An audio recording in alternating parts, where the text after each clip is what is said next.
Сиқыр, дуа деген нәрседен қорқпаңыздар. Құдай қаламаса, сізге қаншама адам сиқыр жасаса да, сізге ешкім зиян бере алмайды. Ең басты Құдайға деген сеніміңіз мықты болса, өзіңіз адал болсаңыз, ешкімге қиянат, жамандық жасамасаңыз, ондай сиқыр, дуадан қорқпай қойыңыз. Көп адамдар басында қиындық, сынақ болып жатса, әйелімен, күйеуімен ара қатынас дұрыс болмаса, немесе жұмысы, кәсібі жүрмей жатса, немесе денсаулықпен ауырып сыналып жатса, біреу сиқырлаған, біреу дуалаған деп кінәні басқа біреуден іздеп жүреді да. Сол үшін біреуге қиянат, жамандық жасамаңыз. Біреудің ақысын жемеңіз. Біреудің көңіліне тимеңіз. Ал егер біреуге қиянат жасасаң, ақысын жеп, жемқорлық жасап, халықтың ақшасын жесең, сені ешкім дуаламаса да, сиқырламаса, Құдай жазалайды. Құдай көріп тұр бәрібір де сенің сондай жаман ісіңді.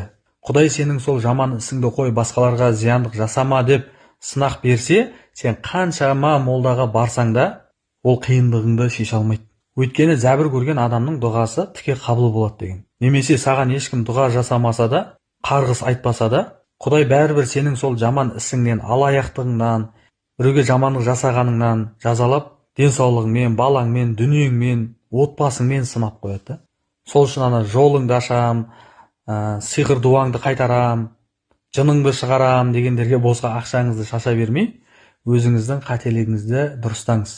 Бастарыңа келген қиындық, сынақтар өздерің жасаған қателіктерің себебінен дейді. Өзімізді дұрыстайық, жақсы болайық, адал болайық, біреуге жамандық жасасақ, содан кешірім сұрайық, немесе сол үшін тәубе етейік, сол үшін жақсылық жасайық. Одан кейін қорықпай жүруге болады. Одан кейін сынақтар, қиындықтар болып жатса, ол сені шыңдап, дамытып, өсіру үшін, жақсы жаққа өзгеру үшін беріліп жатқан сынақтар. Егер толық біліп түсінем десеңіздер, жеке консультация алыңыздар.